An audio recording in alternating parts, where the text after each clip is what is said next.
now 6:01 p.m. and we are reconvening for the open session of tonight's Board of Education meeting. Let's see, give me a second. We'd like to inform all board member attendees that this meeting is being live streamed and archived for access at any time by our committee members on the internet within 24 to 48 hours of the meeting's conclusion. Mr. McCauley, will you please lead us in the pledge?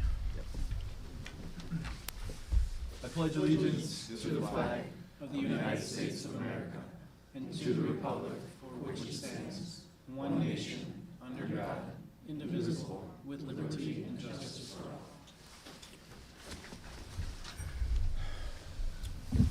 And a roll call, please. Mr. Gonzalez. Here. Mr. Mankivsky. Here. Mr. Kleisner. Here. Mr. Cook. Here. Dr. Lawler. Here. Mr. McCauley. Here. Mrs. Simmons. Here. Okay. With 7 members present, we do have a quorum.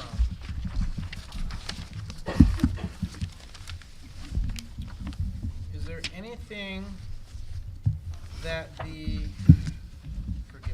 is there anything that the board would like to move from consent to new business? Hearing none, I'll entertain a motion to approve the agenda as presented. So moved. Second. Roll call, please. Mr. Kleisner. Aye. Mrs. Simmons. Aye. Mr. Cook. Aye. Mr. McCauley. Aye. Dr. Lawler. Aye. Mr. Gonzalez. Aye. Mr. Mankivsky. Aye. Motion carries 7-0. The agenda is approved. It's now time for the board/superintendent salutes. Dr. Roll. I have one. I'm going to take it at the podium.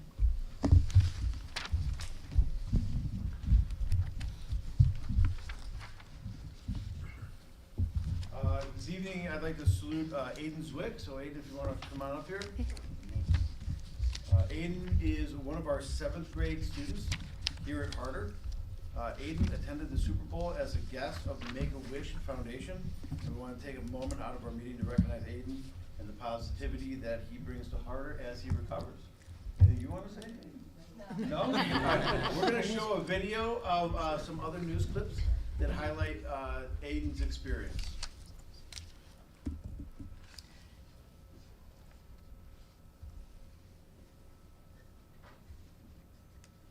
We have a sound issue. Do you have a translator? Yeah, we're talking there, right? 13-year-old Aiden Zwick, a liver transplant recipient, just returned from a trip to the Super Bowl with his family. We have images from that trip, which was made possible by Make-A-Wish Illinois. Tonight, Aiden will be honored for his strength and resilience during his health journey. The meeting begins at 6 o'clock at Aurora City Hall. It's going to be interesting. The city of Aurora will honor a team after a recent trip of a lifetime. How his passion for football and Make-A-Wish helped make it happen. Well, today the Aurora City Council will honor a 13-year-old local athlete and Make-A-Wish recipient. This weekend, Aiden Zwick and his family were special guests at the Super Bowl, courtesy of Make-A-Wish Illinois. Aiden is a liver transplant recipient with a deep passion for the game of football. And this evening, he will share his experience at the Aurora City Council meeting. And he will also be honored for his resilience and his courage throughout his health journey. A dream come true on Super Bowl Sunday for a local boy. 7th grader Aiden Zwick and his family were special guests in New Orleans. It was all thanks to Make-A-Wish Illinois. Zwick plays football for the Aurora Christian Eagles. He is also a liver transplant recipient. Aiden will tell everyone all about his big game experience tonight at the Aurora City Council meeting. He's also getting honored for his resilience during his health journey. This 4K drone is All right, so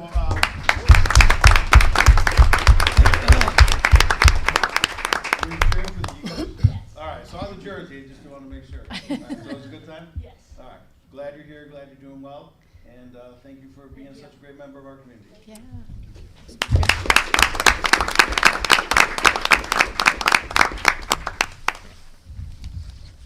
Okay. Any other salutes? Okay. Tonight's consent agenda contains the following information. The following action items: approval of accounts payable and payroll, February 2025. Approval of the minutes of the February 10th, 2025 regular meeting. Approval of personnel, and the following informational items: the student suspension data report, the Freedom of Information Act FOIA report, and the field trip notification. At this time, I'll Yeah. Yes, I'm sorry. At this time, I'll entertain a motion to approve the consent agenda. So moved. Second. Roll call, please. Absolutely. Mr. Gonzalez. Yes. Mr. McCauley. Aye. Dr. Lawler. Aye. Mr. Cook. Aye. Mrs. Simmons. Aye. Mr. Kleisner. Aye. Mr. Mankowski. Aye. Okay, motion passes 7-0. The consent agenda is approved. Okay, it's now time for public comments. We use the public comment section as an opportunity to listen to our stakeholders. The board does not debate or engage in conversation during this time. I'd like to remind everyone to state your name and village of residence for the record. Please limit your comments to 3 minutes or less. Public comment is a maximum of 30 minutes with a 20-minute total length of time for any one subject. Those who speak are asked to maintain a tone of courtesy and civility. And we will start with Carolyn Anderson.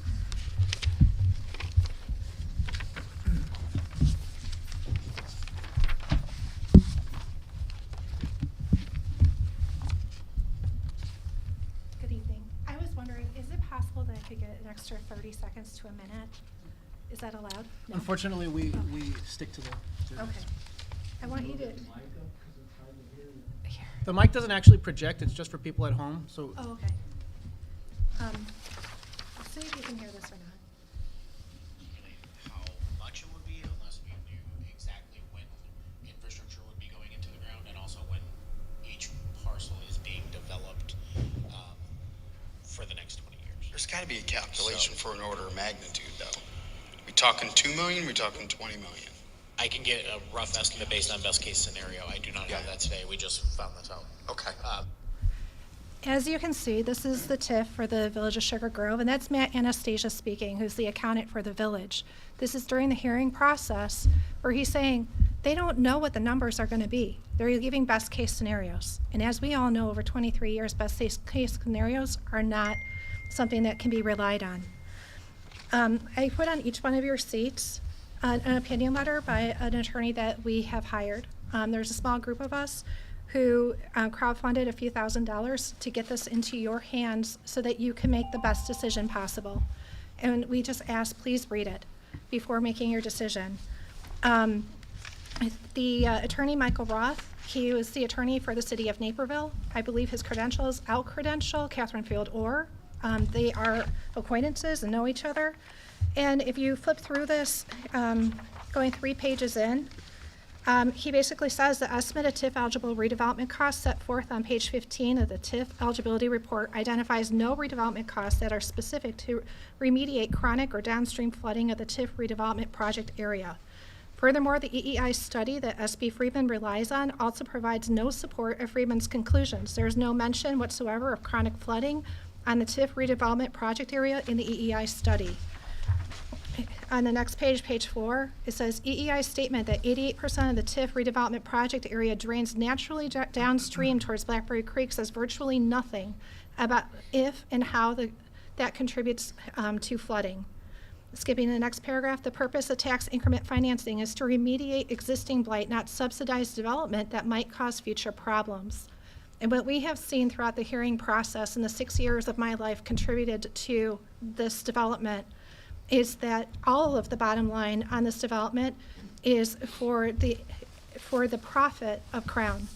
It is not about meeting the TIF or the state statutes and laws required for a TIF and the intent of the TIF Act.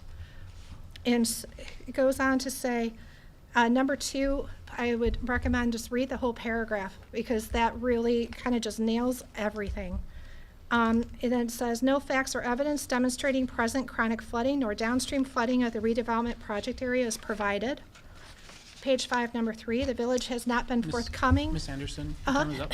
There is a second opportunity for public comment at the end of the meeting. Okay, thank you. Thank you. Oh, is my time up? Yes, ma'am. Oh, I'm sorry. Okay, thank you. Okay, next up we have Perry Elliott.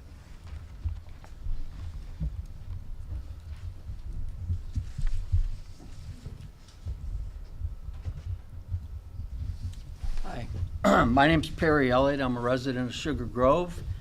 I too have been an opponent of the TIF since 2018. I've read the statute several times. I've looked at all the important factors that go into this situation with Sugar Grove, and it is an invalid TIF, as you'll see by Ms. Anderson's report. And this has all been stated to the Board of Sugar Grove since I re-engaged November 15th, 2023. Let's take a look at the numbers just to give you an idea.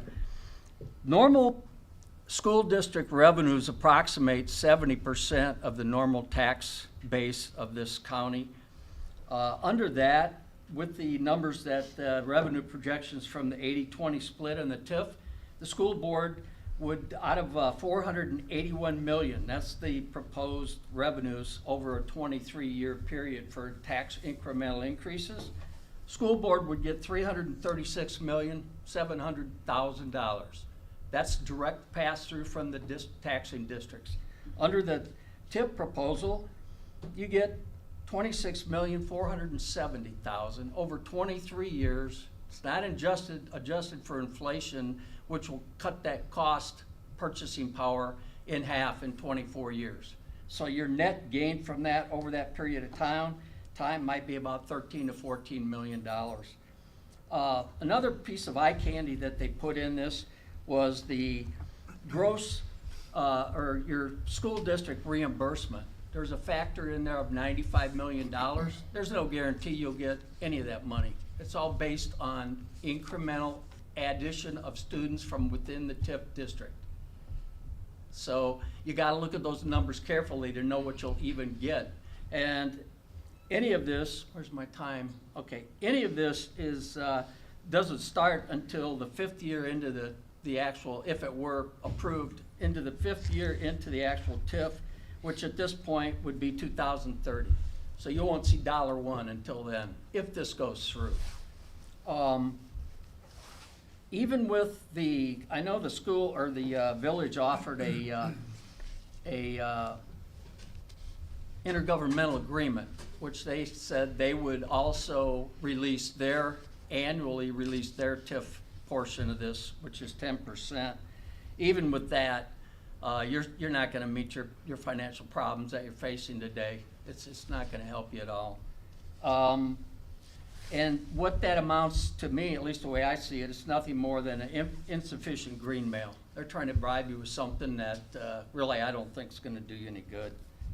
And then again, those numbers per student is $18,000 that you would get a credit for. Thank you. If it costs you Thank you, Mr. Elliott. $18,000, oh, I'm sorry. Let me finish the Your time. sentence. If it costs you $18,000 incrementally for a student, and that's what you get reimbursed, you don't come out ahead. Thank you for your comments. Okay? Thank you. Okay, next up we have Ross Powell.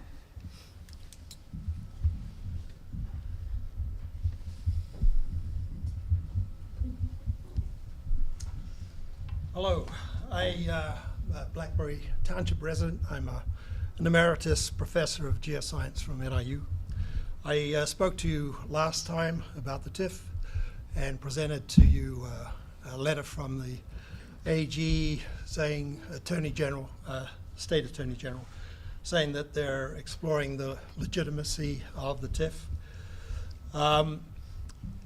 They are continuing to work on that.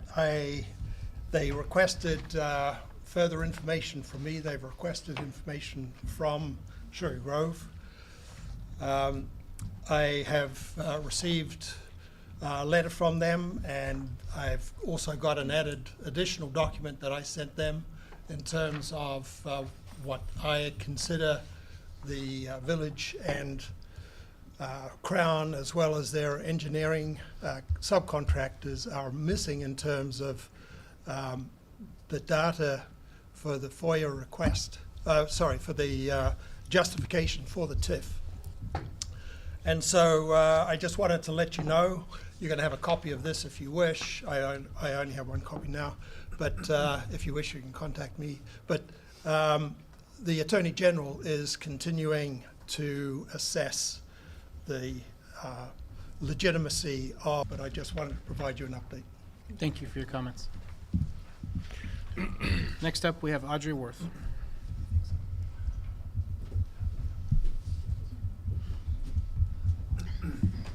My name is Audrey Worth, and I'm a parent of 2 students in our school district. I'm here tonight to talk about the school referendum. The climate surrounding an election can be contentious, controversial, and full of misinformation, regardless of what other issues the communities in Kaneland may be facing right now. I want to emphasize that the school referendum is its own initiative and it's its own proposal on the ballot. Every voter has reasons why they should vote yes for the referendum, and I want to share with you some of mine. The referendum is different than the one proposed last year. The referendum proposed last year was for less money and would have raised our taxes. This new referendum will not raise our taxes, and it will give our schools almost 3 times as much money for much-needed school improvements. With this referendum, Kaneland is restructuring our bonds, which are loans, and extending them at the same payment rate to come up with the needed funding. In October of last year, I came here and I spoke to the board about how Kaneland students have very long bus rides. I'm ecstatic that part of this referendum includes centralizing the buses and transportation hub to Harder Middle School, which will reduce ride times for many students. The improvements will impact all the schools in Kaneland. The elementary schools will receive updated playgrounds. There will be HVAC, roofing, and flooring replacements at multiple buildings. Air conditioning will be added to several school gymnasiums, and many improvements will be made to learning spaces. A new field house will be built at the high school. And by the way, this facility, it can be used by more than just the high school. It can be used by the community and youth sports programs too. Did you know that the plans include adding 1,100 seats to the home side of the Kaneland football stadium? Finally, we'll be able to find a seat at our school's Friday night lights. It should not be difficult to cheer on our athletes. This shouldn't even be a problem, but it is. There are so many more improvements with this referendum, but I only get 3 minutes to talk. So please go online to kaneland.org/referendum, watch the video tours of the high school, read the construction plans, and attend an upcoming town hall. What's a town hall? I'm glad you asked. Town halls are a complete presentation about the referendum with the opportunity to directly ask questions to the Kaneland Superintendent and other voters. Have not approved funding for schools in 17 years. The time is now, Kaneland. Vote yes for the Kaneland referendum. Tell your neighbors, including your neighbors without school-age kids, because this benefits them too. Parents of high school seniors who can vote, please encourage them to vote. Same with those who have college students who will be home on spring break. Please ask them to vote. Vote yes on April 1st. If you're leaving town for spring break, you can vote early at polling places beginning on March 17th, St. Patrick's Day. Isn't that lucky? So thank you, everybody, and please vote yes for the kids in Kaneland. Thank you for your comments. Next up, we have Megan Musano. Well, the only constant is change. You know, I know that's so cliche, but I've seen a lot of that in our school district lately. With this board and with our new administration, I've seen a lot. Change for the better, but some stuff that was a hard pill to swallow too. With the new administration, I see Dr. Bogan working very hard to pass a balanced budget. I've listened to the board meetings and I see that she's gone line by line looking for savings. Even just the fact that she saved over $80,000 by looking at credit card fees, that's a win. I have to pay more, but that's the right thing to do. The taxpayers should not be paying for my credit card fees. You know, there's some other tough things happening though.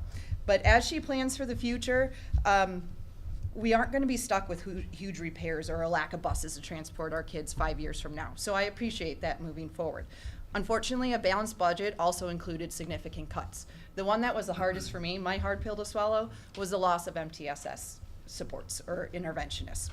But once my emotions settled down, I took a look at the numbers around the district, or around local districts. Other districts with schools our size actually often only have 2 interventionists. And right now we have 3 interventionists and another coordinator per school. That leaves us 4 people to still help our kids, which I do appreciate.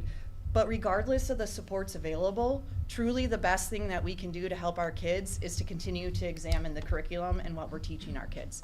No, the best teachers in the world can only go so far if they don't have the right tools or the curriculum to pass. So I feel strongly that's where effort should go.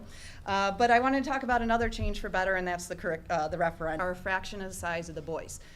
That's just not okay in this day and age. I get it, in the 50s and 60s, it's fine. But nowadays, we need a little bit more.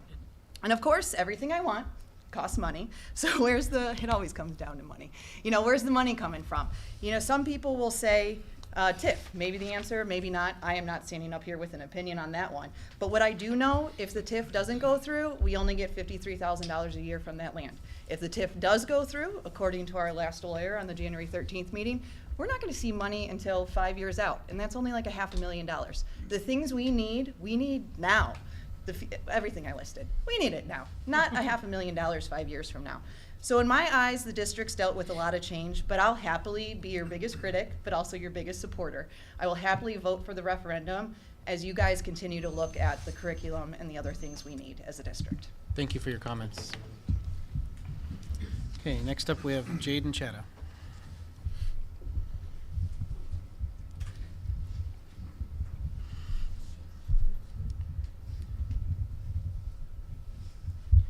Good evening, everyone. Jaden Chadha, Blackberry Township, right next to Crown. I hope you all received my email about the Sugar Grove TIF. You should know that Sugar Grove is being very conservative and exaggerating the cost of the infrastructure that Crown apparently needs this TIF for.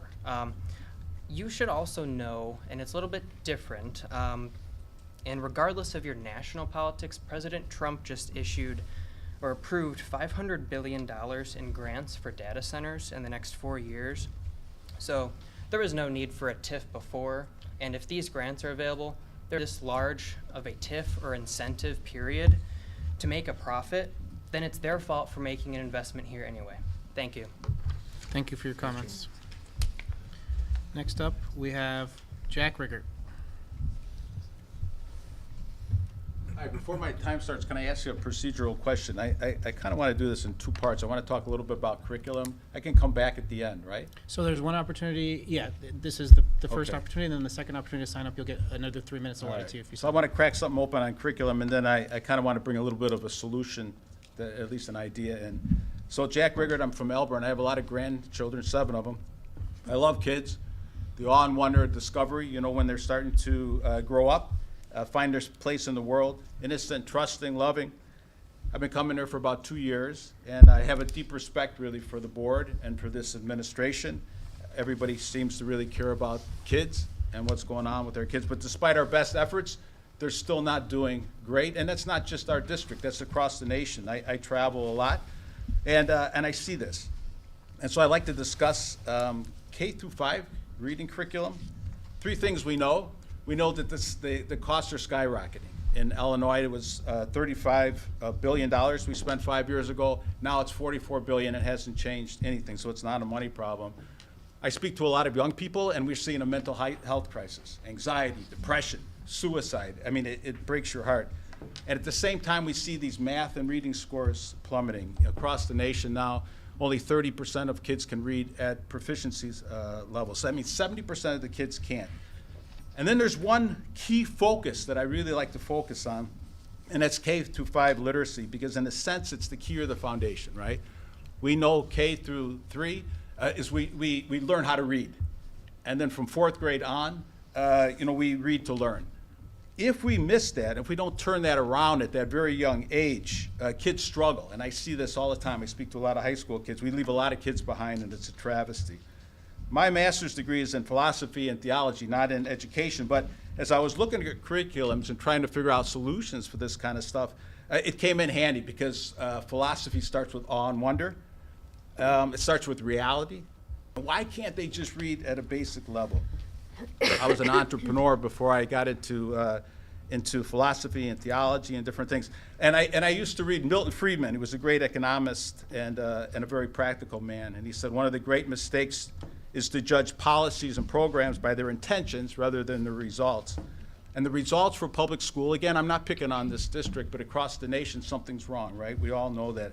It's failing taxpayers, it's failing parents, teachers, it's failing our students. To quote another a great man, Albert Einstein, he said, the insanity is doing the same thing over and over again and expecting different results. So I'm out there looking at a lot of curriculums, and everybody's trying different things, but nobody's making any real progress on it. So I want to come back and just offer some idea that maybe we can talk about at some future time. Thank you very much. Thank you for your comments. Okay, that was the final public comments for this session. Again, as a reminder, there's a second opportunity near the end of the meeting. If you'd like to speak, please sign up. Okay, we'll go ahead and proceed to new business. The first item of new business is the discussion of energy purchasing. Dr. Bogan. Yes. So at our last board meeting, we did have a discussion on the spring bid schedule. And as part of that discussion, we talked about moving away for energy purchasing for 2 of our items to this new model. And so Mr. Payton, our Director of Buildings and Grounds, as well as Becky Thompson from Nania Energy are here to tell you a little bit more about what that looks like for our district. So just real quick, before I let Becky take over, we were looking at what's a better way to purchase our energy, our natural gas, and our electricity. We were using a traditional public bid model before, but for this type of purchase, it's a little clunky, doesn't work great because you're taking bids, but you're not buying the energy at that time, you're buying it later, so the bid might not match up with what you were initially promised, things like that. So we spoke with a couple of different vendors, and Becky's gonna kind of explain their process to you and how we think it'll benefit Kaneland in purchasing our energy, hopefully help us keep costs as low as possible, and still provide us the energy we need. What a great introduction. Thank you. Thank you all for having me this evening. I appreciate it. So yes, I'm Becky Thompson with Nania Energy. We are third-party energy advisors.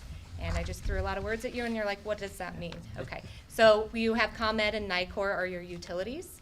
As a public school district, or actually anyone in this room, can purchase your actual supply through a third party on the futures commodity market. Think corn and soybeans. You can buy energy today that you're going to use tomorrow, and this allows you to have some budget stability, allows you to avoid some volatility in the market. So like a lot of times what we see in the utility world is right now it's really cold, well not today, but last week it was really cold. So we can expect that next month natural gas prices will likely go up. They are reactionary to events that happen in the world. What we're discussing tonight is a proactive purchasing strategy that allows Dr. Bogan to plan for her budget for operating expenses. Energy is typically a top 5 operating expense for school districts. So this allows her to plan for the budget, but also insulates you from some of the risk and the volatility of pricing. When I say volatility, it means like roller coaster, up and down. And in the world that we live in today, we see a lot of volatility for various reasons. So this evening, I'm just going to share a little bit about our process for how we help school districts manage that. I've been doing this for 12 years tomorrow, actually, and our company's been around for 25. I live in Batavia, and I serve dozens of school districts in the area. So I'll share with you just a little bit about what this means and hopefully not put you to sleep regarding energy procurement. So, so a little bit about us. Oh, those are really tiny words, so I apologize for that. So what Mark was just explaining, when we buy energy, energy prices change every minute, right? Think of the stock market and you're watching the Dow Jones. It's the same thing with energy prices. And so the way to go about it is kind of a little bit different than just I'm going to pick a price and go with it. We want to go a little bit deeper, do some evaluations, talk about some of your goals. What are some of the building efficiencies that you have? What are some of the sustainability goals you may have? And then conduct a rate analysis of where you were. What have you been doing in the past so that we can kind of figure out where you want to go in the future. From then, we oversee a competitive RFP process. There are multiple dozens of energy suppliers out in the marketplace, and we want to establish like a level playing field so that there's a true apples to apples comparison against all of the different contracts and product terms that you may see in the marketplace. Then we evaluate those supplier proposals, kind of pit them against each other. And then something that we do that's a little bit unique is we have a live auction. So everyone here is familiar with eBay. This is eBay, but in reverse. So it kind of spices things up a little bit. At the end of the day, we're talking about a commodity, natural gas and electricity. Nobody's electricity is better than someone else's. This really comes down to product terms and price, right? What your contract looks like. So we take all of those same suppliers after we vet them and qualify them and throw them into a live reverse auction software where they can bid multiple times over the course of the auction, and every time they bid, your district saves money because the price will actually come down. So it brings transparency to this purchasing process. It's great if anyone ever wants to see who was invited or any of those things. And the reason that we decided to establish this type of process was that like I mentioned, we've been doing this for a few decades, and after we would close a bid, we would get phone calls from suppliers saying, why didn't you tell me where I needed to be? I could have sharpened my pencil. And it was so frustrating to us because we have taxpayers' money to think about, right? That meant that we left money on the table, But we're not going to call supplier A and pit them against supplier B and say, oh, if you just lower a little bit, right? We need to have integrity in our process. So this reverse auction allows us to have transparency in the process while still garnering the results of a lower price for you at the end of the day. So that's just something a little bit different that we do that lends itself to about 3 to 5% extra savings than just the traditional bid model that the district has used in the past. Beyond that, Mark is going to get sick of me because we don't just run the bid and then disappear. We have ongoing support. We have a dedicated customer service team. If anyone has ever had to be on the phone with ComEd before, you know how fun that can be. We take care of that for you, saving you some additional time and resources as a district. So I covered a lot of this already, but here's the just a little bit, giving our goal is to provide transparency in the procurement process, but also giving you all the information that you need to document it. So if you're ever FOIA'd, you ever have any questions or need any of that evidence of what was followed, that we have that for you. This just kind of highlights what the auction platform looks like itself. Every little extra dot represents additional dollars saved. We just conducted one of these auctions last week, and we got 308 bids over the course of 48 minutes. Versus the average of 24 to 40 bids that you would receive if you just did the traditional. So just to give you kind of an indication of how effective that it can be. And long-term cost management for you as a district. We didn't talk too much about, you want me to talk about community solar? Okay. And then along the same vein of saving the district money, community solar is something that we've engaged in discussions about, which would mean no on-site solar panels at this time. This is an off-site solar initiative where you are subscribing to the solar credits that a field is putting off in exchange for a discount to your utility bill. This is actually a really good option for anyone. With ComEd, you are actually eligible for this, and as residents, you can actually, I think it's like 20 to 30% savings on your ComEd bill. Community solar is a state-run program intended to make solar accessible for people who it otherwise is not accessible. So it's a way for you to participate in a renewable energy asset without any on-site construction, out-of-pocket cost, and a guaranteed savings. So again, just in that kind of same vein of trying to save money, this is something that we may be discussing with you in the future as a way to offer some guaranteed savings on your utility bills. And we actually, I should have started with this, we've actually been working with the district for a couple of years now. We actually help you with your natural gas currently. But as part of any of our clientele, we believe in protecting this marble that we live on. And so any of our clients that engage in contracts with us, we actually purchase trees on their behalf. And so Kaneland has actually contributed to 45 new trees through your natural gas agreement. And so we're getting a credit on our bill. The best credit possible? Yeah. Okay. Yeah, that's a great point. So for those facilities that have the on-site solar, right, when there's not enough sun shining or what have you, the off-peak hours, you still have electricity supply that you do pull from the grid from ComEd, and so that would be what we would be discussing as part of this electrical agreement. Mm-hmm. So as I'm understanding, and correct me if I'm wrong, but these live auctions, this is an ongoing thing. They're ongoing adjustments. And what I'm alluding to is we have the potential referendum coming up, and with it, I would hope and pray that there are energy savings through the new infrastructure we're going to put in that would be accounted for through this live bidding process. I mean, it's yeah. So the auction itself is a singular event just to establish the fixed price of the contract, and the contract has a set term, so it's typically 1, 2, 3, or 4 years in length, and so it would take into account any future efficiencies or facility modifications, just based off of probably that would be a discussion point at that time. What kind of term length would we be looking at this point, right?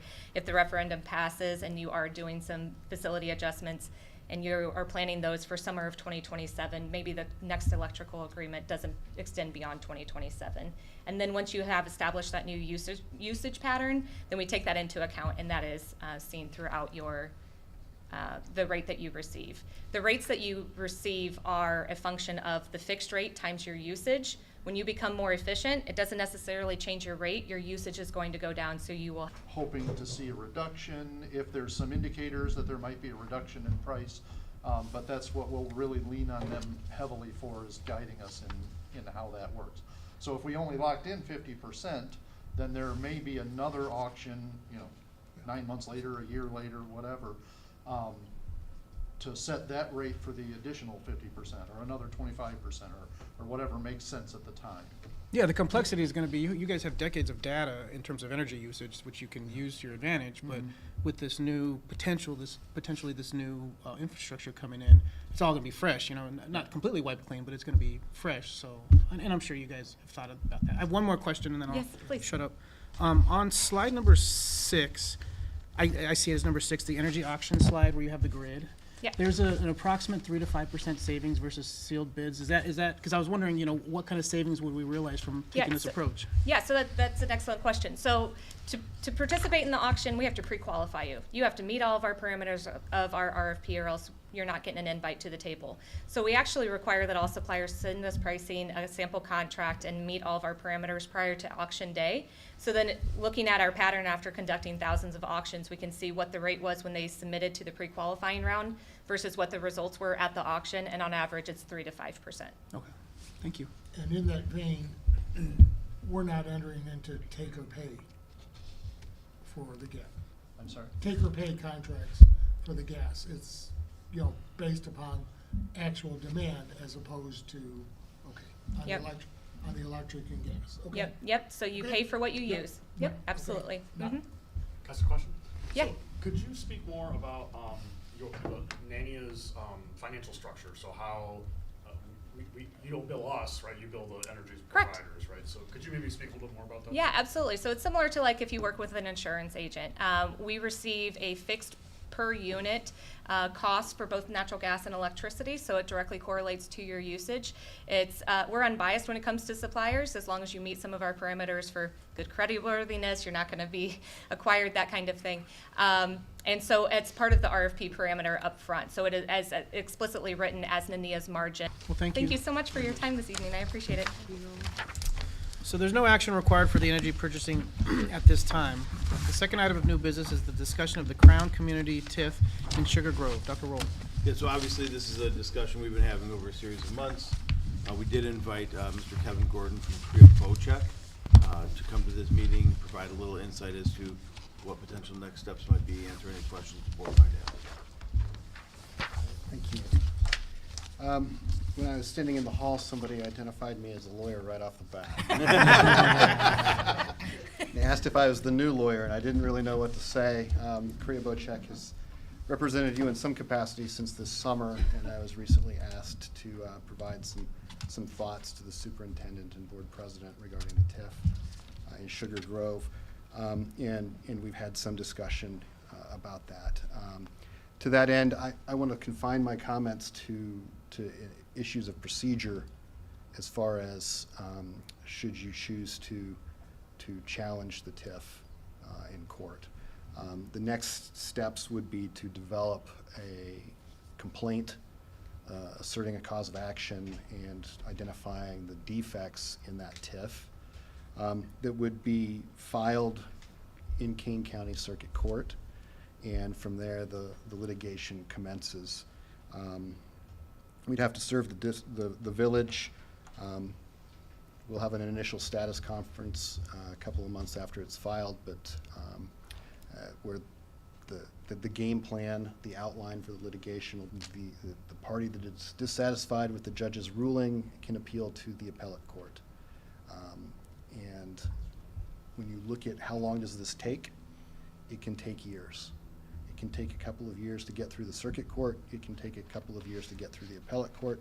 And God help us if somebody appeals to the Supreme Court from there. It'll be an additional amount of time. So if you've ever found yourself watching legal dramas on TV, my particular favorite was Suits, and they would file the case, they'd give the lawsuit to some young associate and say, go file this with Judge so-and-so and tell him we want a trial date on Tuesday. Not happening. Right? It will take an extended period of time to get to a point where the case is even ready for motions for summary judgment, much less a bench trial if that were to come to that. We stand ready, I stand ready to take whatever direction you give as far as the next step. If that is to develop a complaint for your review and consideration for filing, And then from that point on, to work with you and keep you informed of the progress of any litigation that is commenced. Do you have any questions about process?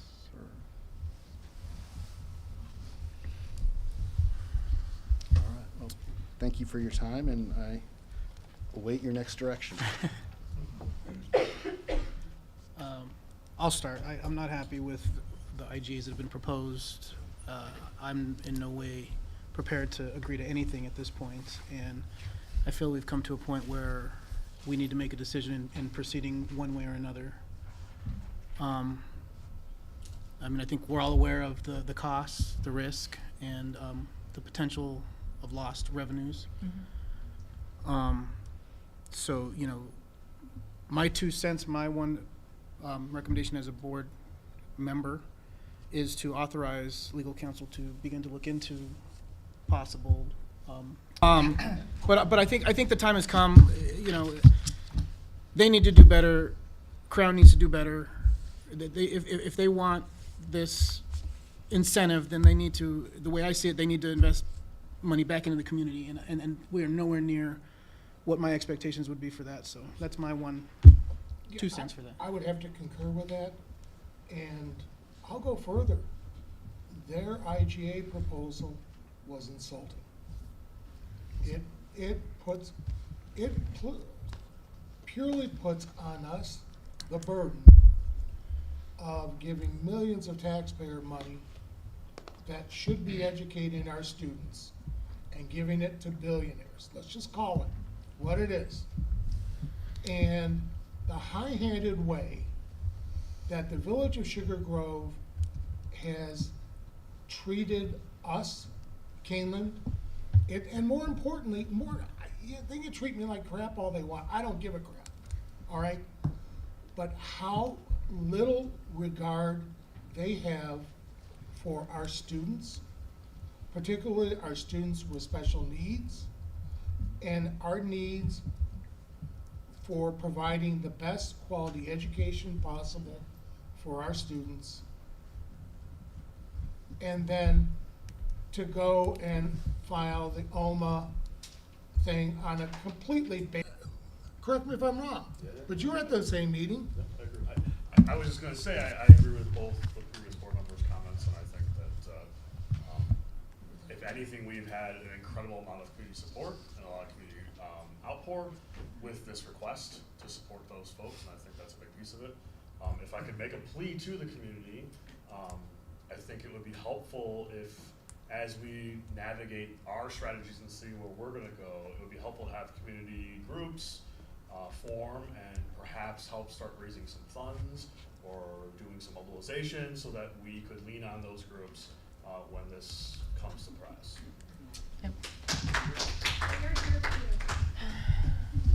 We've said it several times. Personally, none of us are, in agreement with this, but professionally, we have to lay it at the feet of our children and our teachers, and our administrators, and we have to do what's best for them. And so, like Dr. Lawler just mentioned too, the biggest struggle that we have, there is no doubt in our mind that we need to fight this. No doubt. The biggest struggle for us is we are asking for a referendum because we have financial needs. And, we've been told that this could cost us, if we go legally, for how long it could be up to $250,000 to $400,000. That's almost $500,000 and that we're about to spend on issues. And quite frankly, I don't trust a single thing. On the basis of what they've represented to us, their own words have shown them to be untrustworthy in any respect. Heaven help the folks who live in Sugar Grove. I think the investment of these funds shows the conviction of the board that we do fight for the kids. We're not just going to sit here in a malaise and let the Village of Sugar Grove and Crown just come over us. That we will fight back, and we are putting the district in the position of strength in these situations. Mm-hmm. Yeah, I would say the unfortunate thing is that the burden has fallen on, as the largest taxing authority body, that we end up taking on a lot of the responsibility because who else can fight the village, right? I mean, the fire district probably can't, the library district probably can't, the park district probably can, right? So that falls on our shoulders. And I think what Evan, you said is awesome. I mean, we are here for kids, but like I said, I think we need help, right? This is not something that we can take on totally. It's our district. It's our district. We just sit up here because we've been elected or, Yeah. you know, we stand to benefit from, I've said this before, we only benefit from the district succeeding as a whole, and that's all of us together. So I think it's time to unite and do what we can to proceed and fight for our kids. It's, you know, so any other comments, questions? No. Hearing none, at this time I'm going to entertain a motion. So we are going to possibly take action on this topic tonight. At this time, I'll entertain a motion that the Board of Education authorize and direct legal counsel for the Board of Education District 302 to develop a complaint challenging the Sugar Grove I-88 IL Route 47 redevelopment project area TIF district and report back to the board. Second. Roll call, please. Excuse me. Food Service Triennial Assessment. Dr. Bogan. Thank you. So Kaneland School District, we participate in the National School Lunch Program. And as such, the U.S. Department of Agriculture requires that we've developed a local wellness policy. And so the school district does have a local wellness policy. It's Wellness Policy 6.50.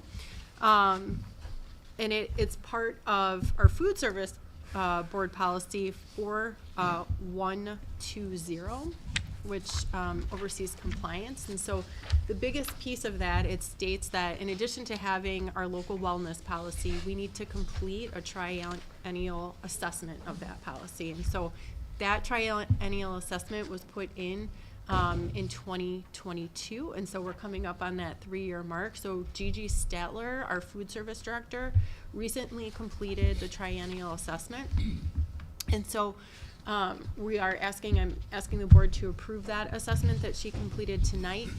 When she has her monitor come out from ISB in March, they will actually review the assessment with her as part of the entire process. So, but she did complete the assessment.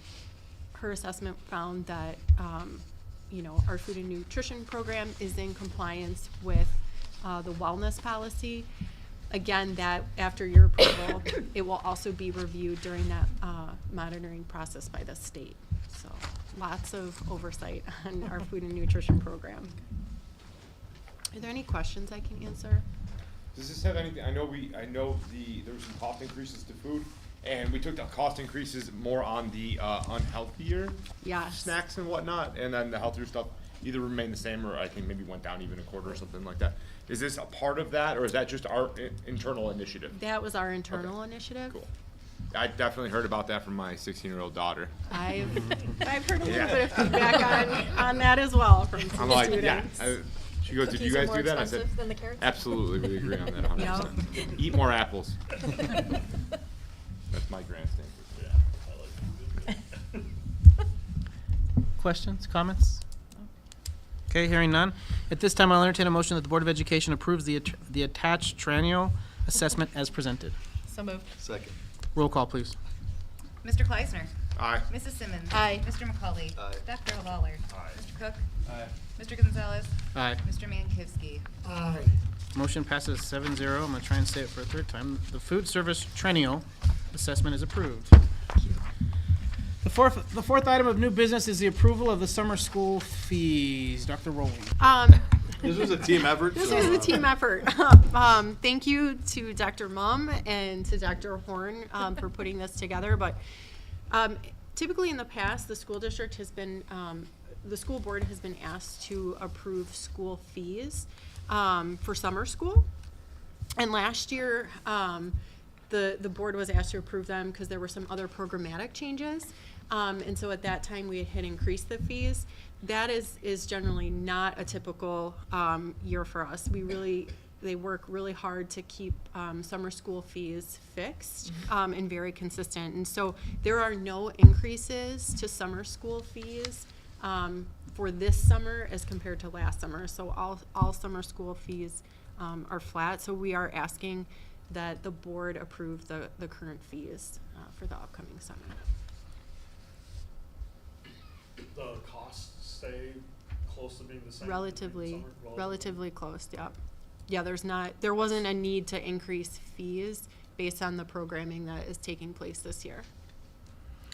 The fees we bring in from the summer school, from these fees, are they material when they're all said and done? They do help offset the cost of summer school programming, but it is not a complete one-for-one. Like, the fees aren't a total offset for the cost of summer school. Questions? This is similar to what other districts. Mm-hmm. And So again, it's one of those things that's a hard one-for-one, because everyone's programming is a little bit different. Yeah. But these aren't, we're not an outlier in any way in that. They're not too outrageous, they're not too low, No. they're not too high. We're Goldilocks.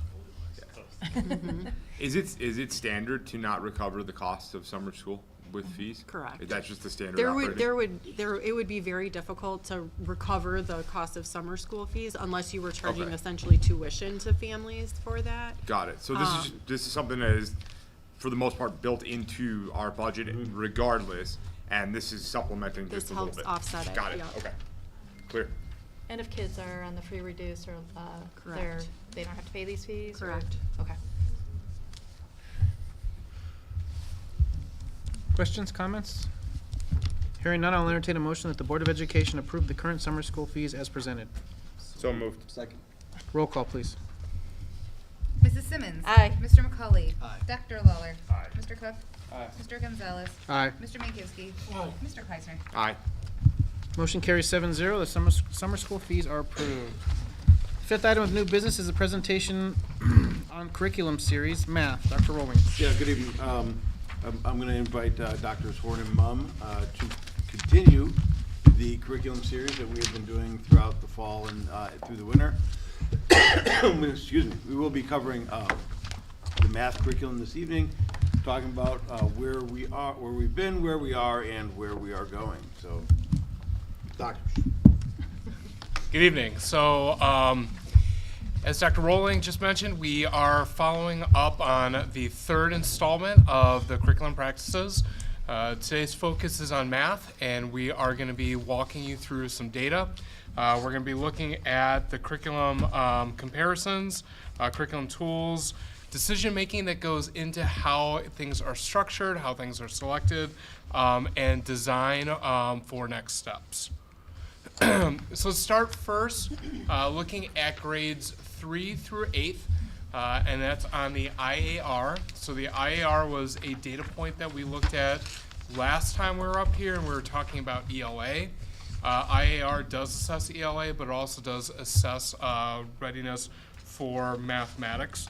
And what we do see, similar to previous data that's been shared, is that the numbers are not where we would like them to be. We are trending below many of the districts within our area, and unfortunately, we are below the state average as it currently sits.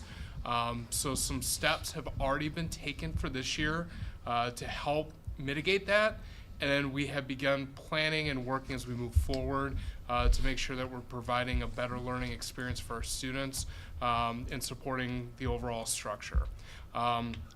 So one thing that did happen is that we did shift our curriculum review for our math series at the lower level, so our elementary level.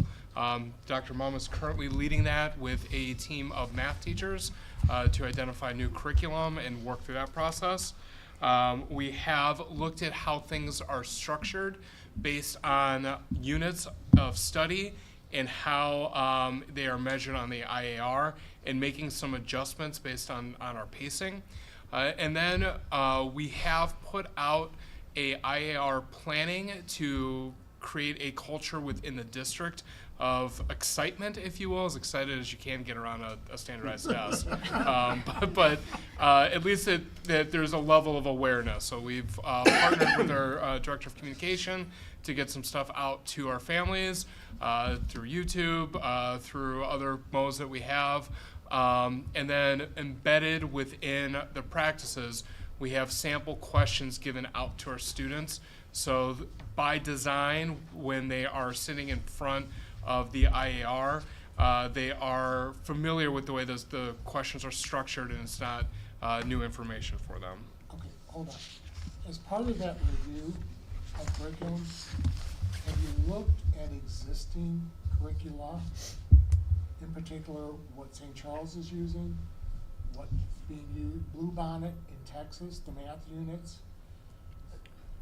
Some of the stuff we might not have to reinvent, but there's quality curricula out there that's aligned to Illinois.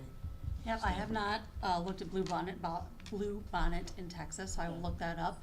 But we did get a study of 147 districts that were some in Illinois and then some in Iowa, Wisconsin, and Michigan. And that surveyed all of the things that they were using, if they were currently pleased with it, when they reviewed it, and then what some of their assessment data was. And then I also met with Kane County learning leaders for just Kane specific and asked where they were currently, same questions, and then if they were in the review, or if they had adopted and were not up for review, what did they like about the review and what they had to supplement. And St. Charles was part of that conversation. Okay.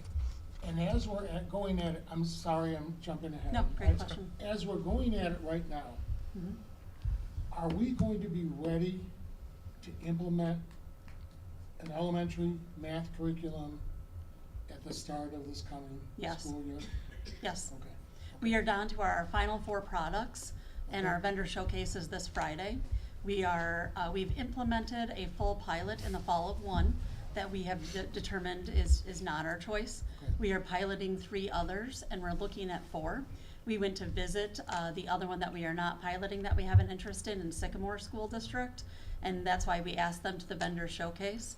After the vendor showcase, we will continue to pilot through the month of March, and then we have our final math full committee to take all of that feedback from the entire fall pilot, spring pilots, observation in Sycamore, conversations with Burlington School District, and then other feedback that we got from the conversations at Kane County and outside of Kane.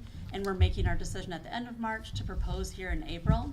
And then we also surveyed the staff, what school improvement days do you want to learn the new material? And, you know, do you want some paid summertime? Do you want some on that April SIP day?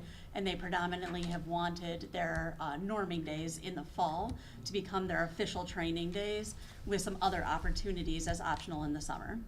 All of the final 4 products have agreed that they would be able to give us the teachers' manuals prior to payment, so the teachers could take them home early to have them as planning if they choose to. And are we looking at how the curricula that we're looking at now for selection, how that's going to work articulation-wise for 9 through 12? I think we need to weed it down after the vendor showcase. We haven't done it with all 4. I think there's probably a strong 2, and then James and I do that. It's a consideration? Yes, Okay. and I actually would add to that 6-12, middle through high school. Yeah. Well, and I believe, and correct me if I'm wrong, there is a high school teacher that's working with the There is. committee. Okay. So we have, At the last we have meeting, that we voice in had the 2 room. high school teachers there. A middle school teacher and a high school teacher for part of the meeting, and then another high school teacher sat in for the afternoon.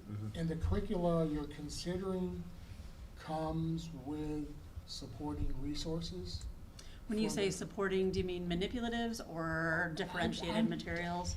Differentiating Yes. materials and supporting materials so that our teachers won't have to be spending hundreds of dollars monthly on teacher pay. One of the products does not as much. That is Okay. on our assessment rubric. That is one Okay. of the detailed questions, both manipulatives that come with it, as well as differentiated enhancement and differentiated lower level and differentiated down a year to 2 years below.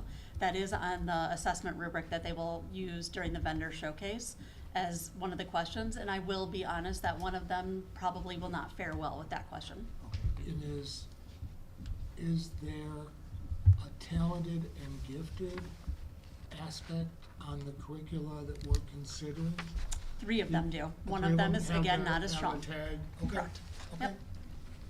So, sorry, this is more logistical. I know you guys are looking at curriculum and stuff like that, but you've been using the same curriculum the last 3 years, right? And so. We're actually, yep.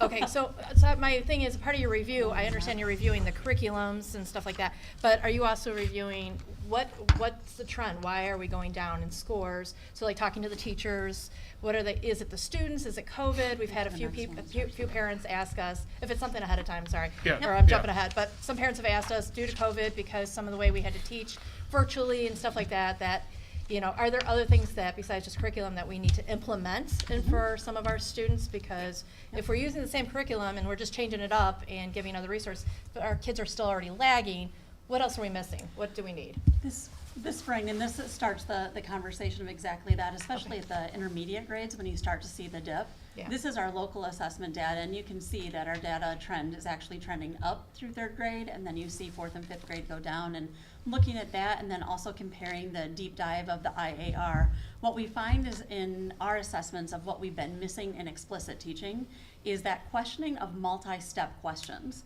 and multi-step answers. And that does appear on the IAR considerably, where you have the question and then you have the answer, and there's actually 2 or 3 answers that you need to select on the IAR. There is not one answer for it, but there's multiple answers for it.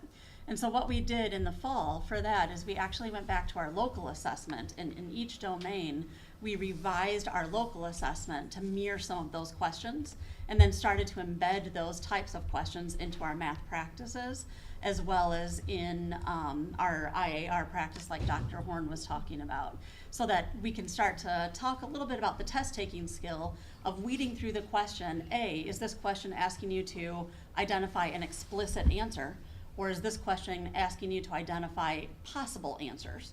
And therefore the student knows, starting as early as 3rd grade now, am I going to be selecting 1 answer, 2 answers, 3 answers, or a list of things? And I think that was a huge gap in our assessments previously, really diving into IAR and then complementing it with our local assessment should help. And we've seen, if we flip to the next one, I could do it, I guess.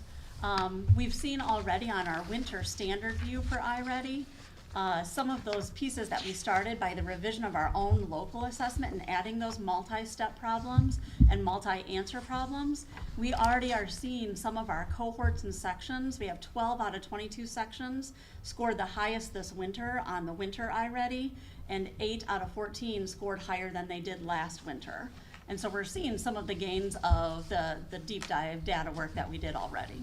So like the teachers are teaching the same curriculum year after year, but they're getting new students, and so are there things that like these new curriculums are implementing of like those COVID kids that had the virtual learning or that didn't have the intense learning like they usually do in a classroom? And so are there things in this new curriculums that you guys are looking at, you've seen other schools doing? Is there anything that we need to be focused on, I think so we it's don't more lose them from year after year, that they're always lagging behind?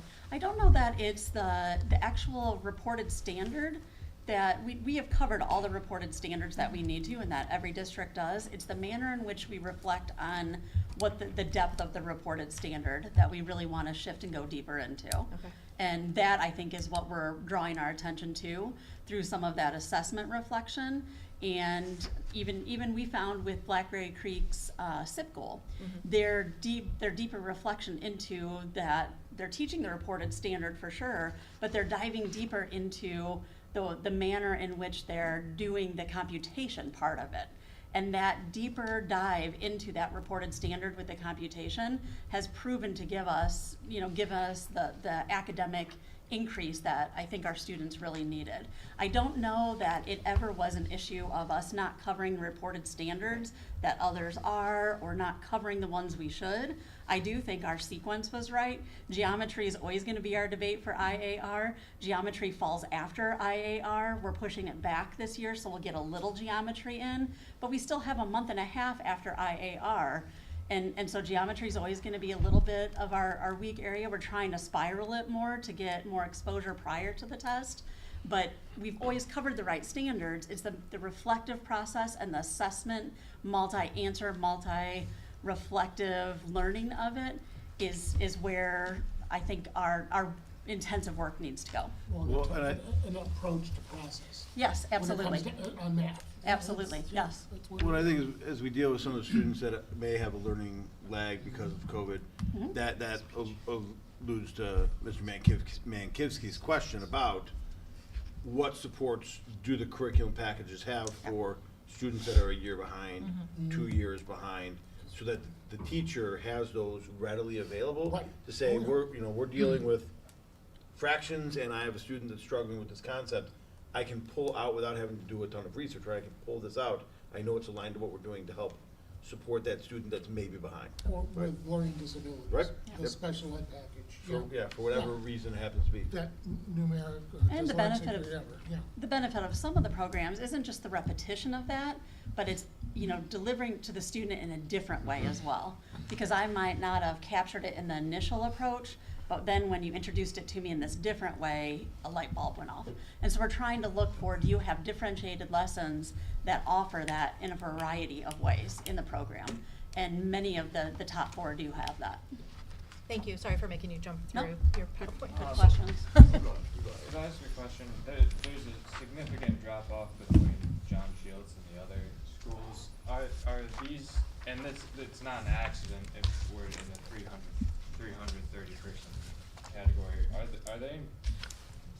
Are there math curriculums in constant coordination with the other schools, or what would account for this big difference? I know you said Blackberry has just their SIP goal is just math.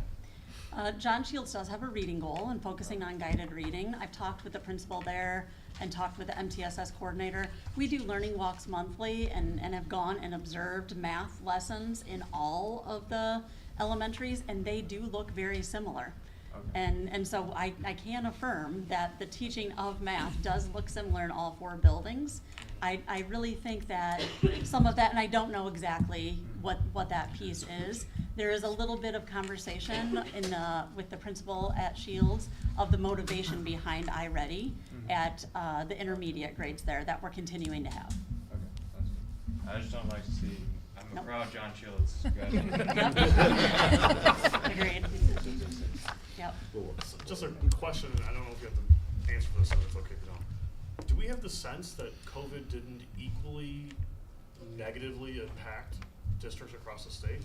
Or is it more of an equal distribution of issues? That's a great question. Yeah. Well, the only reason I ask that is because if we're comparing to state standards and we're saying, well, Yeah. COVID did this, well then, if it's an equal distribution of problems, then COVID's actually moot, right? Because it's everybody would have that problem, right? But if it's not an equal distribution, and somehow Kaneland somehow suffered greater because of our COVID practices or whatever we did, right? Like, I know when we came last June with Mr. Raleigh and I, and we did, I think the last 2 Junes, when we did our wrap-up of learning, Yeah. we are back to our pre-COVID numbers That's what I thought. in many contents and above it. Right. And so I don't know that we are still feeling that COVID impact. I Okay. truly feel in math, we are feeling the impact of not having a review cycle that's on a 5 to 7. Absolutely. And with that review cycle comes professional development. Sure. And while we have instructional coaching, and many staff members have continued to do instructional coaching, and we've offered PD in it, when you do not have that refresh of a curriculum review cycle in a more frequent time frame, it does lose that focus. Yeah. I don't know that COVID has had as much of an impact as tightening our review structures. I'm glad you said that, only because at some point, I feel like, yes, COVID had a negative impact on the world. Yep. But it had a negative impact on the world, right? So we all are post-COVID now, right? So we all have to kind of move forward, right? I think one of the challenges is pre-COVID, it was normal for cohorts to cohorts to change and have their own personality. Every grade span's a little bit different, right? Yeah, right. So the ebb and flow is something that's normal. I think what's not normal is that kind of post-COVID, because we have we're waiting for that baseline to kind of adjust. Sure. So I think we have to balance that out with sometimes you're going to have cohorts dip a little bit. Doesn't mean that you stand back and say, okay, that's just what they're doing. That actually should be the alarm sign, because the data should be driving the interventions and then the support. Sure. So I think it's how we look at the numbers. Yeah. Maybe that's going to be the challenge. Yeah. I don't know if that answers, but that's No, it's a great question that you've asked. Like, Well, as you were talking, I was thinking like, going hybrid during 2nd grade might have a much more damaging effect than going hybrid 7th grade. I don't know, right? Like, but like, So like, Yeah. that might be cohort to cohort, might be Yeah. a whole different. Yeah, if you're learning to read K1, K2, yeah, it's challenging. Anyways. Yeah. So these are our current curriculum tools, and as I said, they definitely needed and needed that more frequent curriculum review.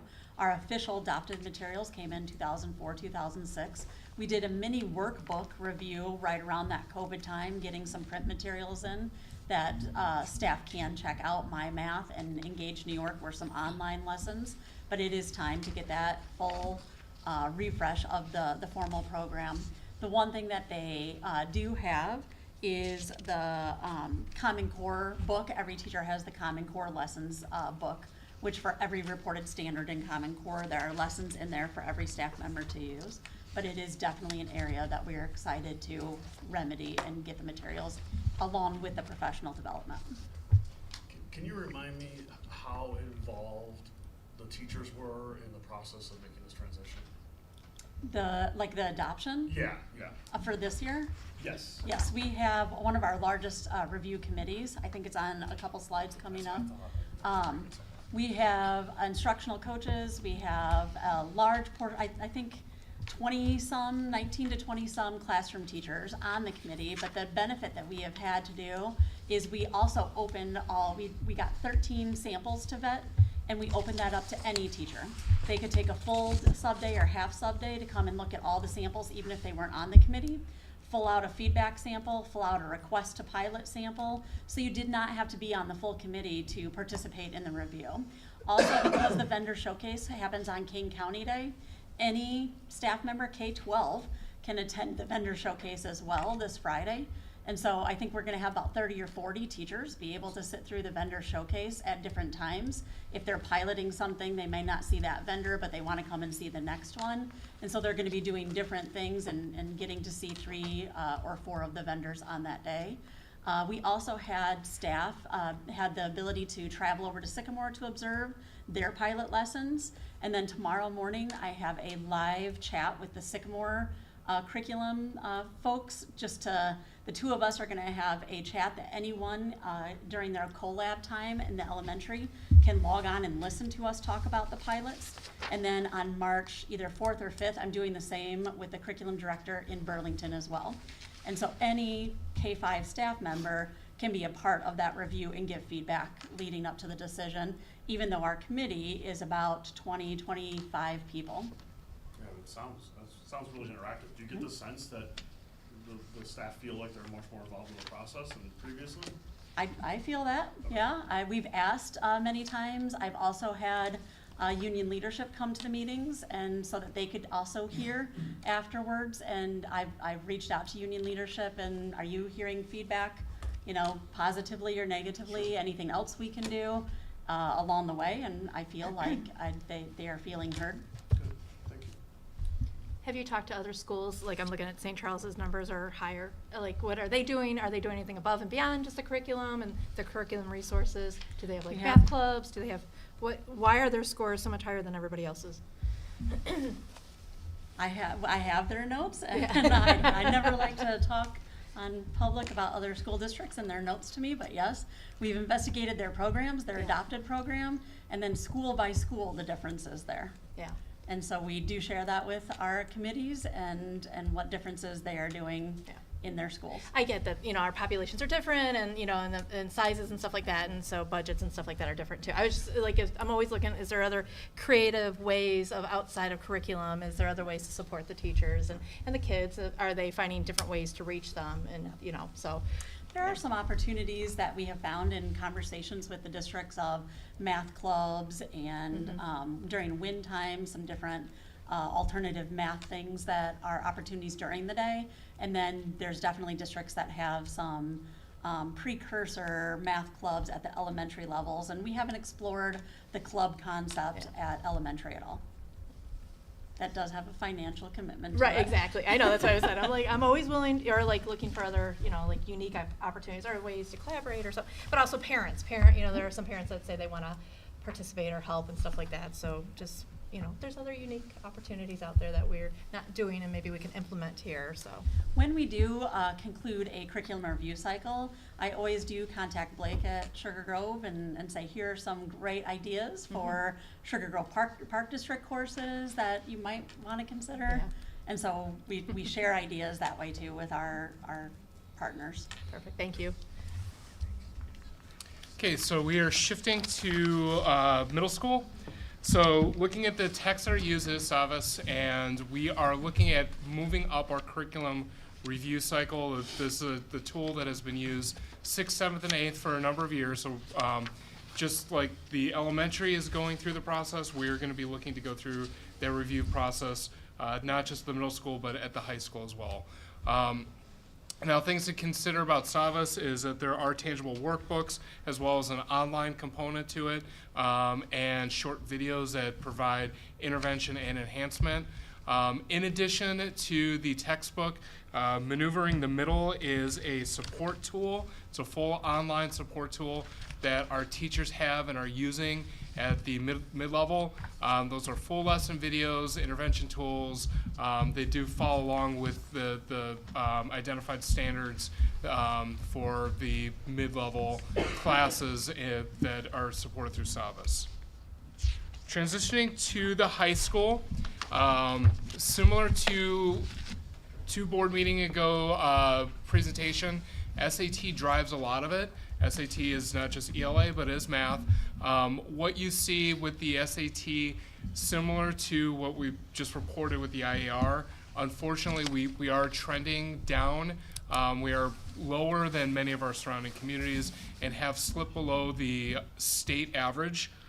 One of the graphics I want to pull your attention to, because I was asked about this last time. I think it was board member Cook asked about what does it look like when it's actually disaggregated. So the green items that you see on the screen are the ones to the right of there. That's meeting or exceeding. So that's what we're reporting to, and you see that we're 34% meets and exceeds. On the other side of it, the red and the kind of yellowish color, those are when you're below. So the closer you can get to the green is where you want to be. So what you can actually see, what this does, we're talking a lot about COVID. The state report card does break this down for us, that no data point, that is the COVID year. So you can see how the district was doing pre-COVID, and you can see how we were doing post-COVID. One thing that I found interesting is when you look at the kind of bubble group, you'll see that we're ranging between 25 and 39%, 25 at the lowest, 39 at the highest. And what I'm curious about is how many students we have within that group that are just touching on meeting or exceeding. So that's a question to ask. I said this last time I was here, keep in mind with the SAT, you're talking cohort to cohort group. So these aren't necessarily the same group of students. The other thing that I said last time, and I'm sorry I'm sounding like a broken record, I just want to be clear, SAT is going away, we are going to the ACT. ACT will be set up similarly, where there is a pre-ACT that you're taking at 9th, 10th, and 11th. So for future considerations, I think what would be more helpful in being transparent is taking a look at how the students were doing in 9th grade compared to how they're doing in 10th grade and how they're doing on 11th grade, so we can get a better sense for how we're doing and what we're reporting out for that. Since COVID though, Illinois has been, I would say, would you agree with me, James, inconsistent in having students take that 9th and 10th grade course. That is correct. So the last few cohorts, we don't have that longevity because they didn't take the 9 and 10. Moving forward, we expect to have that all the way through. Is there a way to compare SAT to ACT? Yeah, there is, yeah. So there's actually like an online Yahoo calculator. If you've got a 1080, it kind of computes to like a 21 or something along those lines. Yeah, there are ways to do that, yes. In putting the presentation together, I always do consult with teachers. I did share this with the math department chair who shared it out with the department. She did want to bring it to the attention. During the time post-COVID, we've done a lot of manipulating of our policies and our practices. Standards-based grading being one of them, assessment practices being another. All of those kind of inconsistencies within our own practice could potentially have had an impact on that. I think what has happened now, we've made a decision, we're moving forward with that, and over a period of time, I think that'll give us a better sense for how things are able to be reviewed and reported on. So are you saying that it could potentially get a little worse before it gets better as we make these changes? It's not the hope at all, no. No, I'm saying, is it possible, though? I know it's not the hope, of course it's not the hope. Yeah. I mean, there is a potential, what they call an implementation dip with anything new. That's what I meant, sorry. Here, That I sounds think, better than getting I think worse. what we're saying there is, we would expect things to kind of level out and develop a clearer pattern without the changes going on. Okay. Or at least that would help us eliminate one factor in terms of how do we address these scores, right? Yeah. Sorry. Okay. The other data points that we would share at the high school are AP data points. So we have 3 different AP classes that we offer: AP Calc AB and AP Calc BC, as well as AP Statistics. One of the things that I want to point out with that AP Calculus, AB or BC, those are incredibly challenging classes, okay? So you are going to see small numbers of students taking the test. Those sections tend to be, we only run 1, maybe 2 sections at the most of each, and that's normal. It's a very unique type of student that is taking it. AP Statistics, a much higher number of students, just because of the barriers to get into that. If you're not taking geometry your freshman year, it's next to impossible to get into a calculus class by the time you're a senior. So we do have up there for the board, we've got our reported scores on that, on the number of students earning a 3 or higher.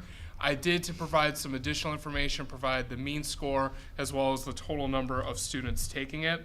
One positive trend that you'll notice, we do have more students taking the AP exam.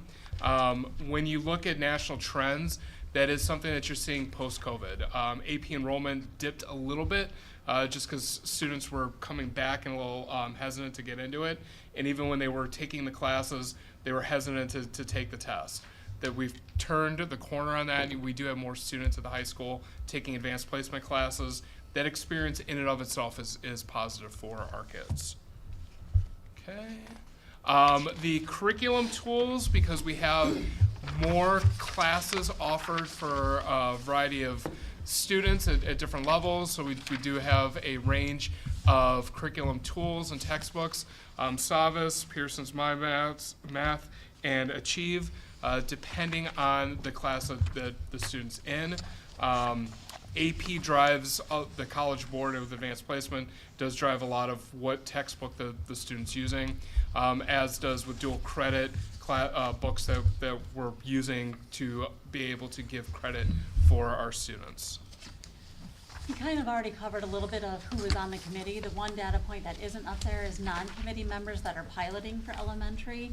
There's committee members piloting, but there's 11 more committee members that are not listed there that are also piloting, which does include more special ed teachers as well. 2 other special ed teachers have picked up resources to try the materials beyond just the one that's listed there.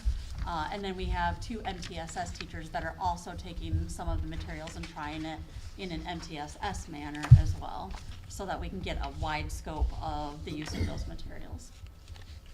Last time I know we were here, we were kind of asked the question, so what's different?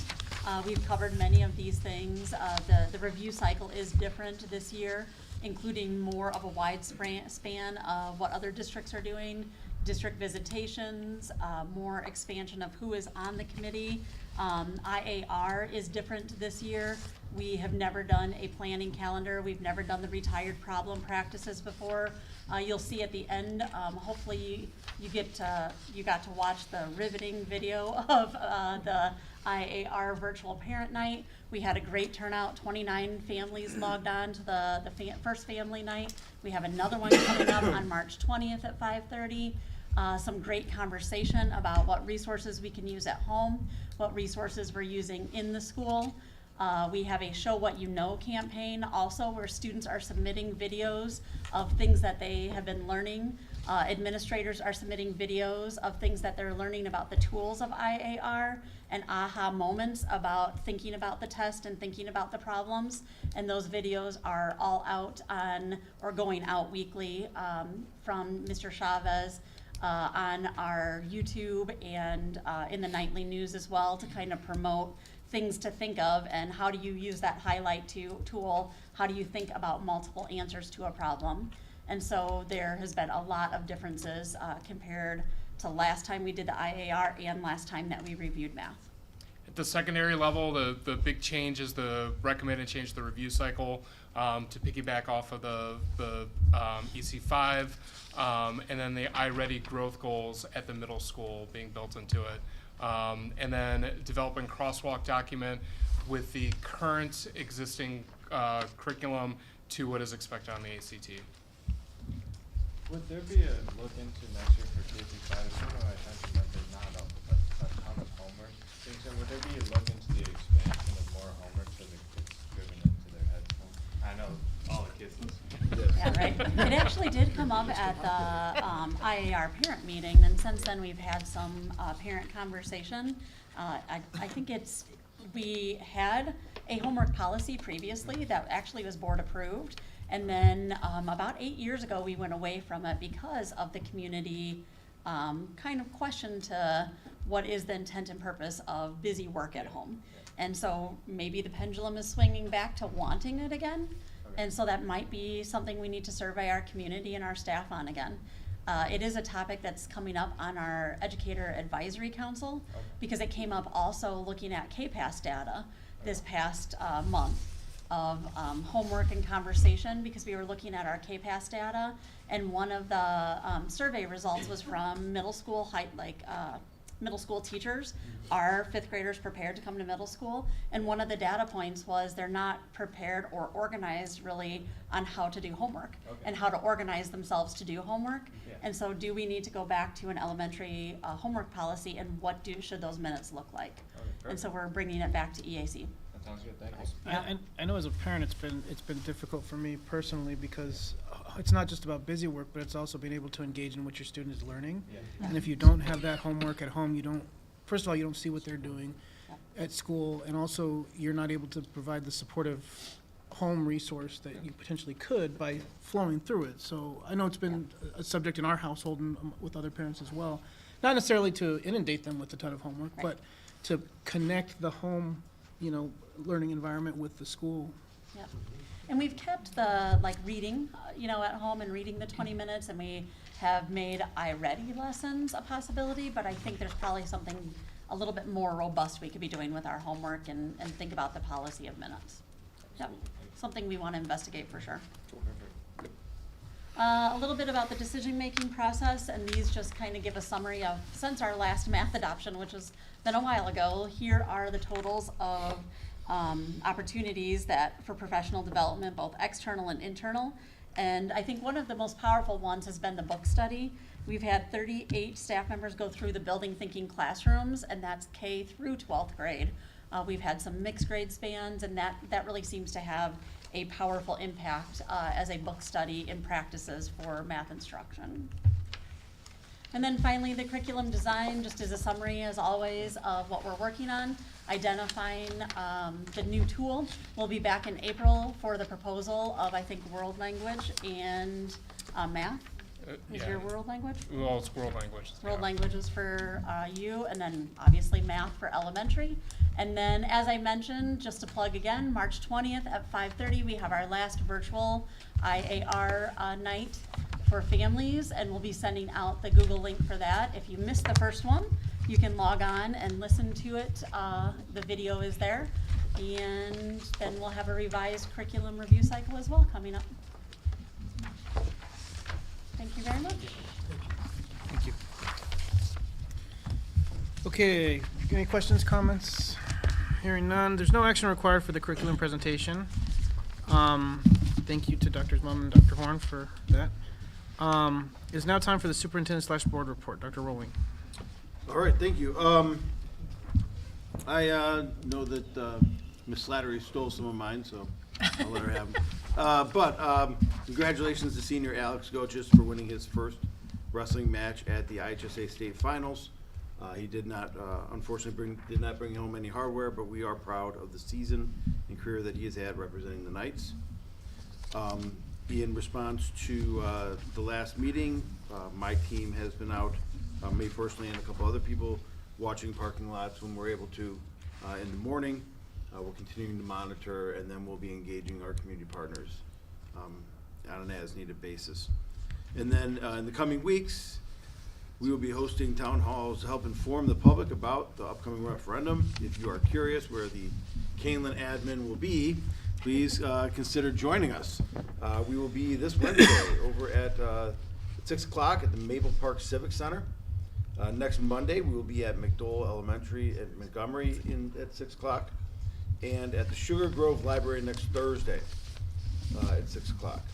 We'll also be hosting a virtual town hall next Wednesday, March 5th.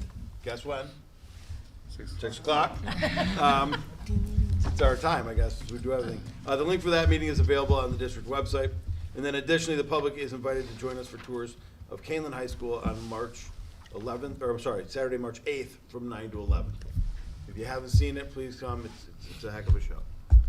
That's all I got. Thank you. Dr. Bogan. I have nothing this evening. Nothing tonight. Ms. Slattery.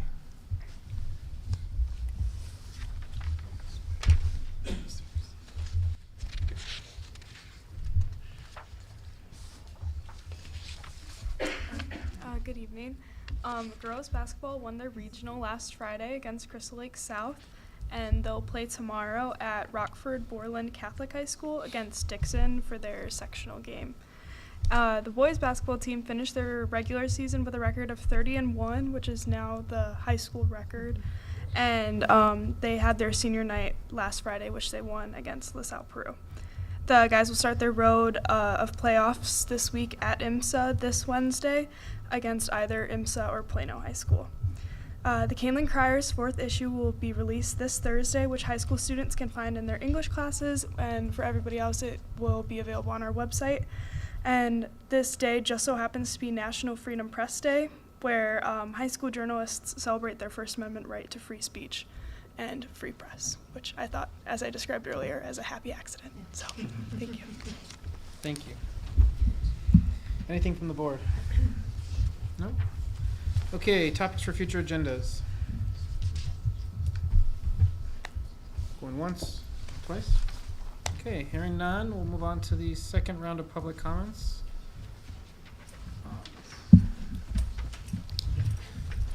So please keep in mind the parameters as stated earlier for the first session.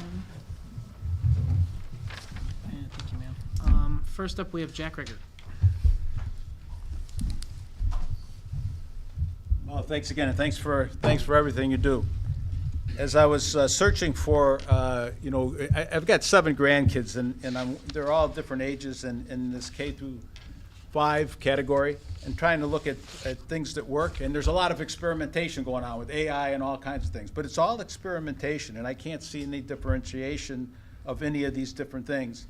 At the end of the day, we don't want to experiment with our kids. That window, that K-3 window, goes very, very quickly, and it's not a time to experiment. We used to actually know how to teach kids how to read. As I was going through some curriculum, I speak in a lot of Christian and Catholic schools, and so I'm going to say something about something I learned in the Catholic school. So don't get nervous, though. I'm not talking about Catholic curriculum or bringing God or the Bible or the 10 Commandments in the school. So nothing like that. But I did learn some things.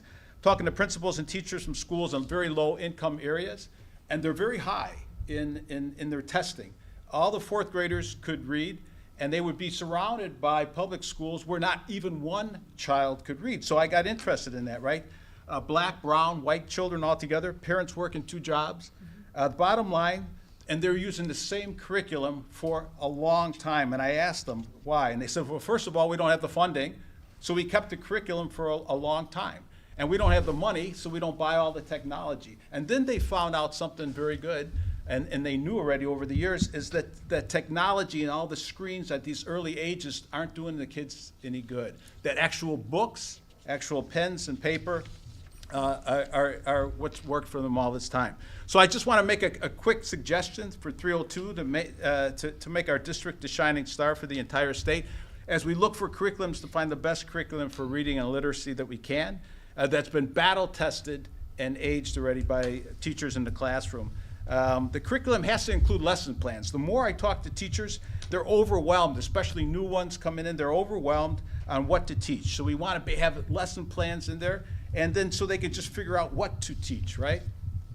They have to have great books. And this is a big deal with in the Catholic schools. They bring these great books in that teach virtues and stuff like that. And then finally, transparency. And this is so important, maybe even better than even more important than the curriculum. They have transparency. In the Catholic schools, they say they have nothing to hide, and they make parents an advocate. They want to be partners with the parents. So I would say we post our lesson plans online. We let all the parents look at those lesson plans, and then when Johnny is struggling, instead of yelling at the teacher because he got a D or whatever, they say, hey, here's the lesson plan. I've got supplemental material there for you. Come on in with me. You work with Johnny. He works a little harder. I'll work a little harder, and we get this done as a team. It's really a beautiful thing. And then the libraries, if the libraries are full of these great books in these schools. And so I can send Johnny into that school, and I don't have to worry about what he's going to do, what he's going to come out with. Nothing to rob them of their moral imaginations or to obliterate anything, right? And it's such it's a wonderful journey. So thank you very much. Appreciate your time. You, Mr. Rick. Okay, next up, Audrey Worth.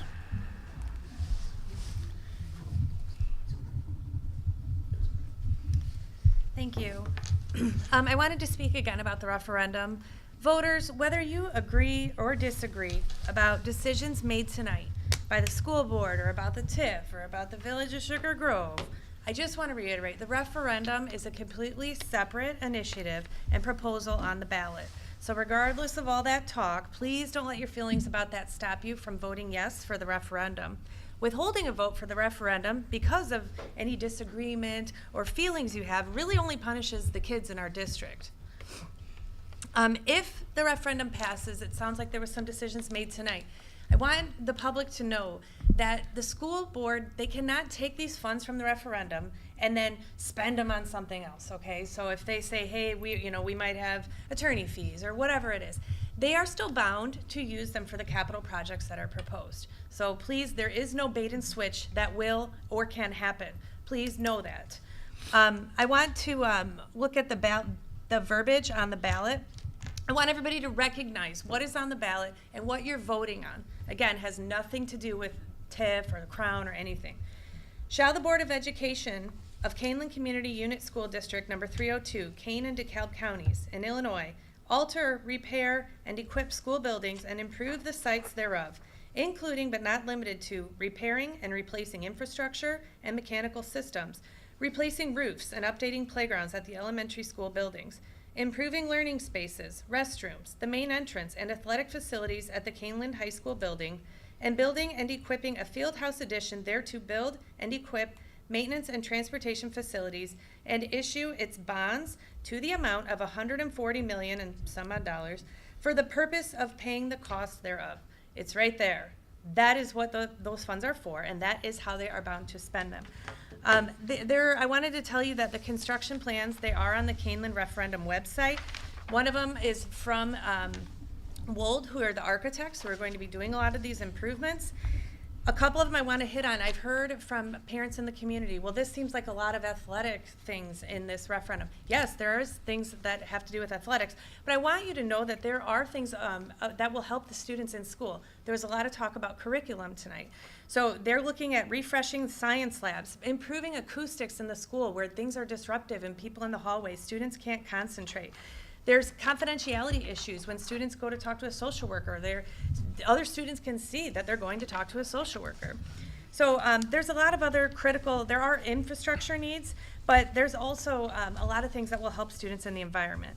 So I don't know about you guys, but my children, they're athletes, but they're students first. So this referendum will positively affect test scores. As you saw, new curriculum changes, they're coming, okay? They're coming down the pipe. The setting our children learn in is important too. So please vote yes for the referendum. Thank you for your comments. Next up, we have Megan Musano.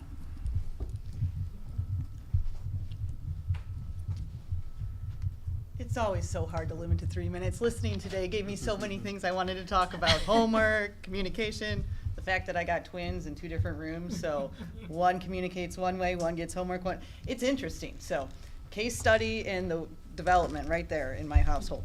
But really today it's all about the money. We know it, TIF, no TIF, it's all about the money. And one of the things I'm glad is that we're looking down the pipeline, because many of you may not know, in a couple years, kindergarten all day becomes free for everyone. Our district's gonna lose, I believe, like $400,000 in tuition. I'm currently paying $4,000 of that for my kids, but that's lost down the road. Like, we do need to look far down the road of how are we going to get the money we need. And I know a lot of your decision today was based upon the money we need is more now, not so much later.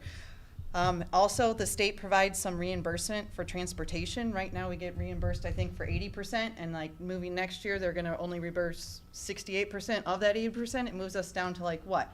Half reimbursement of transportation costs. For a district who has 70% of our kids transported by bus, and we're only gonna get reimbursed for half of it, money is an issue now.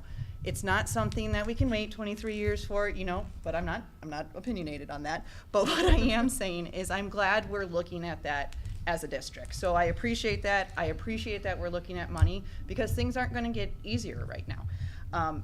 But what I do wanna say, similar to what Audrey just said, is infrastructure is one thing that our board is looking at now with the referendum. Our working budget, which is operations and teacher salaries, that's a different thing.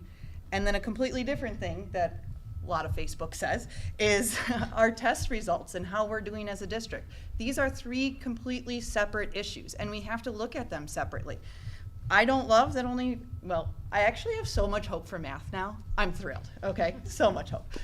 I don't love that only 40% of our kids are reading at or above the grade level. And I'm a little concerned about that, especially when you look at our percentile growth from 23 to 24. We were below the 50th percentile for growth. So I have tons of hope for math. I love the curriculum review that happened. I'm encouraged, but I'm still worried at the same time about our reading. So I really want to have that same excitement towards reading as I do right now for math, and I know you guys feel the same way. But I want to say to everyone, don't let the anger of the TIF or the worrying about the curriculum scores or the worry about the budget a few years from now cloud your judgment, or don't let that anger impact how you vote for the referendum. Again, no matter what happens, our kids need these things now. If we want our district to be a good district in comparison to all those districts we just saw up on the board, not only do we need the test scores, but yeah, we do need a field house. And yeah, we do need a science lab where the hood actually works so that you can do experiments. So the referendum's needed for all our kids, which, as Audrey said, is 100% infrastructure. It can't be used for anything else. So thanks for supporting our kids. Thank you for your comments. Thank you. We only had 3 people signed up and looked like you wanted to go. You're welcome to. Yeah, you had to sign up first. Sure, this will be the last public comment.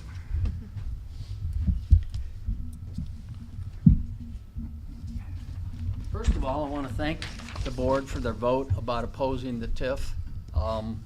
It is about the money.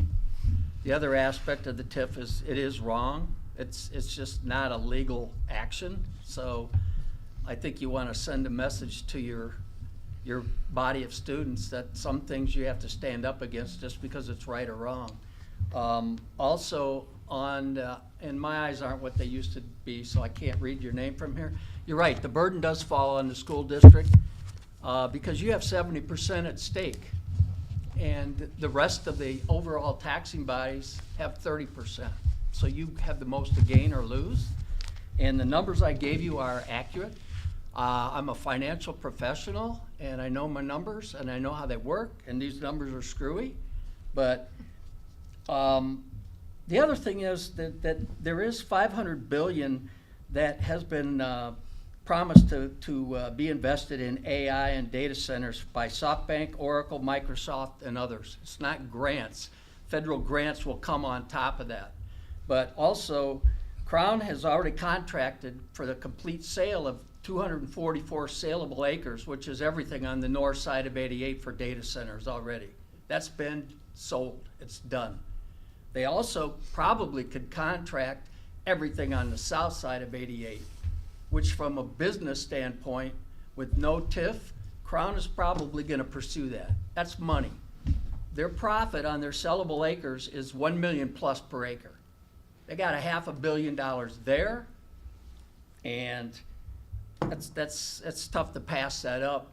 The TIF money, the other thing about it being inappropriate is their total cost to build out is 181, almost 182 million. That's everything.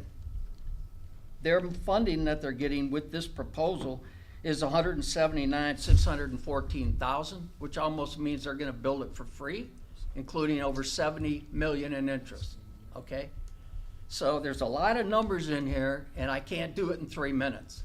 But I offered to meet with you guys months ago, and nothing happened, but that's fine. I will come. I know this stuff inside out. I'll be happy to talk with any one of you. And a $300,000 investment in legal fees is less than 1% of 336 million, based on these numbers, that you could get if it goes through natural funding and natural build-out. So that's one of those things in finance you say, it's a no-brainer, you do it. And I think you'll win. So, that's all. Thank you. Thank you for your Thank comments. you very much, really. And I appreciate the job you guys are doing and what you're looking at, because I know the dollars are tough. They are gonna get tougher in the future. Federal funding's going down, state funding's going down, Thank you. local funding's going down, so you gotta look to the long term, because inflation rate, right now, we're running over 3%. Thank you, and Mr. Elliott, for your Oh, comments. I'm sorry, Appreciate yeah, I it. get going here. Like I said, I'm a finance nut, sorry. Thank you. Okay, the Board of Education was able to complete all of our closed session business in the first closed session. So at this point, it is now 7:56 PM, and I'll entertain a motion to adjourn the meeting. So moved. All those in favor? Aye. Opposed?